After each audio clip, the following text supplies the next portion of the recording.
Hi friends, last வீக்கில் ஒரு நாள் எடுத்த விலாக் தான் இது.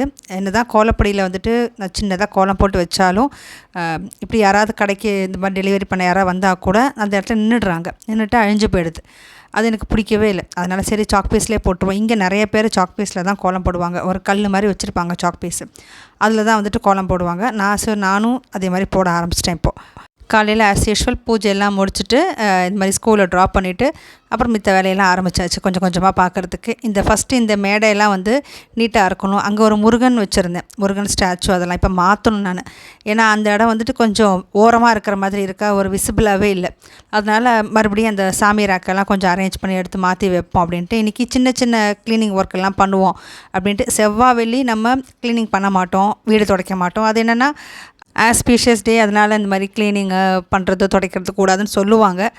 எனக்கு அதோட ஆக்சுவல் மீனிங் என்னென்னு எனக்கு இன்னும் தெரியல. அதனால் ஆனால் ஃபாலோ மட்டும் பண்ணிக்கிறேன், அவ்வளோதான். அதே மாதிரி விளக்கு வைக்கிறதுக்கு முன்னாடி பெருக்கலாம். சாயந்தரமும் சரி காலையிலையும் சரி. விளக்கு வச்சதுக்கப்புறம் பெருக்கக்கூடாது. 11 மணி அந்த மாதிரி தான் வந்து பெருக்கி க்ளீன் பண்ணுவேன் நான். 11 மணி 12 மணிக்கு மேலே தான். ஸோ இந்த மாதிரி சின்ன சின்ன விஷயங்கள் எனக்கு ஏன்னு மீனிங் தெரியல அப்படின்னா கூட யாராவது ஃபாலோ பண்ணுறதை பார்த்துட்டேன் அப்படின்னாலும் அந்த மாதிரி ஃபாலோ பண்ணிக்கிறது. ஆனால் நம்ம அடுத்த ஜெனரேஷன் அப்படி ஃபாலோ பண்ண மாட்டாங்க. அதுக்கான மீனிங் வேண்டும். எது ஒரு விஷயம் செஞ்சாலும் இது ஏன் எதுக்கு அப்படின்ட்டு ஒரு கொஷின் கேட்டுட்டு அதுக்கான மீனிங்கோடு தான் அவங்க வந்துட்டு ஒரு விஷயத்தை ஃபாலோ பண்ணுவாங்க. ஸோ அது வந்து எல்லாத்துக்குமே காரணம் நம்ம சொல்லிகிட்டே இருக்க முடியாது. எதுக்காக காக்காய்க்கு சாதம் வைக்கிறோன்னு நம்ம சொல்ல முடியாது. எதுக்காக கிரகணத்துக்கு இந்த மாதிரிலாம் பண்ணுறோம், எல்லாத்துக்கும் பின்னாடி ஒரு சயின்ஸ் இருக்குது அப்படின்ட்டு இருக்குது. அதான் உண்மை. நம்மளோட முன்னோர்கள்லாம் சொன்னது வந்துட்டு சயின்ஸ் அடிப்படையில் தான் சொன்னதே. ஆனால் அது வந்து நமக்கு புரியும் போது அது சயின்ஸுன்னு அது விவரமாக சொன்னால் மட்டும்தான் இந்த ஜெனரேஷனுக்கு வந்து புரியுது. நிறைய பேர் வீட்டு வாசலில் பார்த்தீங்க அப்படின்ட்டா திருஷ்டி பூசணிக்காய் வந்துட்டு மஞ்சள் குங்குமம் இல்லைனா கருப்பு பொட்டு வச்சு கட்டியிருப்பாங்க. திருஷ்டி பொம்மை பெருசாக கட்டியிருப்பாங்க. இல்லைனா அந்த சிகப்பு துணியில் வந்துட்டு ஏதோ உள்ளுக்குள்ளே பொருள்லாம் வச்சு கட்டியிருப்பாங்க.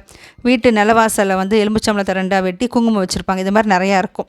இதெல்லாம் மக்கள் நம்ம வரவங்க பார்த்து பயப்படணும் அப்படிங்கிறதுக்காக கிடையாது. ரெப்டைல், அதாவது ஊர்வினை, அதுக்கப்புறம் மிருகங்கள், இதெல்லாம் வந்து பயப்பட தான். பல்லி, பாம்பு, இதெல்லாம் நம்மளோட பெரிய ஏதோ ஒரு உருவம் இருக்குது அப்படின்னு நினச்சி வீட்டுக்குள்ளே வராது. அந்த காலத்தில் அந்த மாதிரி ப்ரொடெக்ஷன்லாம் கிடையாது இல்லையா? இப்போ தான் நம்ம டோரு மெஷின் எல்லாம் போட்டு வச்சுருக்கோம். அப்போல்லாம் அது கிடையாது. அந்த இதுக்காக தான் வந்து இந்த பூசணிக்காய் கட்டுறது, இதெல்லாம் மிருகங்கள் வந்து உள்ளே வரக்கூடாது அப்படிங்கிறதுக்காக கட்டினது தான். இந்த சிகப்பு கருப்பு துணியில் கட்டுறது வந்து பளிச்சுன்னு கண்ணுக்கு தெரியும். அதே மாதிரி நம்ம டாலர் போடுறோம் கழுத்தில் ஒரு கயரில், இல்லை கையில் கட்டிக்கிறோன்னா அதுவும் சிகப்பு கருப்பாக தான் இருக்கும். அது வந்து கண்ணுக்கு வந்துட்டு நல்லா பிரைட்டாக தெரியறதுக்கு தான் அந்த மாதிரி கலரில் கட்டுறது. நம்ம எல்லாருமே சொல்கிற மாதிரி நெகட்டிவ் எனர்ஜிக்கிட்டேருந்து நம்மளை பாதுகாத்து வச்சுக்க தான் கடவுள் மேலே நம்பிக்கை வச்சு ஒவ்வொரு பரிகாரம் ஒவ்வொரு விஷயமும் நம்ம பண்ணுறோம். இது எல்லாமே வந்துட்டு ஒரு லைஃப் ஸ்டைலை வந்து ஆர்கனைஸாக கொண்டு போகிறதுக்கு தான் எல்லாமே அந்த காலத்தில் வந்துட்டு சொல்லி வச்சதெல்லாம். என்னோடய வீட்டு வாசலில் திருஷ்டி பூசணிக்காயோ இல்லைனா சிகப்பு துணி எலுமிச்சம்பழம் எதுவுமே நான் வைக்கல. பிரம்மதீபம் ஏற்றும் போது தசாங்கம் வந்து நிலவாசலுக்கு காட்டிட்டு வாசலில் வச்சுட்டு காலபைரவரை கும்பிட்டுட்டு வீட்டுக்குள்ளே வர்றது. அதுக்கப்புறம் வீட்டுக்கு தனியாக அந்த சாமிக்கு வந்துட்டு தசாங்கம் ஊதுபத்தியெல்லாம் காட்டிட்டு ஆஸ் யூஷுவல் ஸ்லோகம் சொல்லிவிட்டு முடிச்சுடுவேன். இவ்வளோ தான் எனக்கு தெரிஞ்ச வழியில் நான் சாமி கும்பிடுறது. ஒரு 1 hour டைம் எடுத்து வீட்டு வேலையெல்லாம் ஆல்மோஸ்ட் முடிச்சாச்சு. வாரத்துக்கு ஒரு தடவை இவருக்கு சுகர் செக் பண்ணிட்டோம் அப்படின்னா எனக்கு தெரிய வரும் அந்த ஃப்ளக்சுவேஷன் எவ்வளோ அப் அண்ட் டவுனாக இருக்குது அப்படின்ட்டு. அதை பொறுத்து டயட் மாறும், இன்சுலின் அந்த கவுண்ட்டு மாறும் எல்லாம். ஸோ அதாவது எவ்ரி வீக் ஒன்ஸ் வந்து செக் பண்ணணும். அந்த மாதிரி வீட்டு வேலை முடிச்சாச்சு. இனிமேல் தான் டிஃபன் வந்து சாப்பிடலாம்.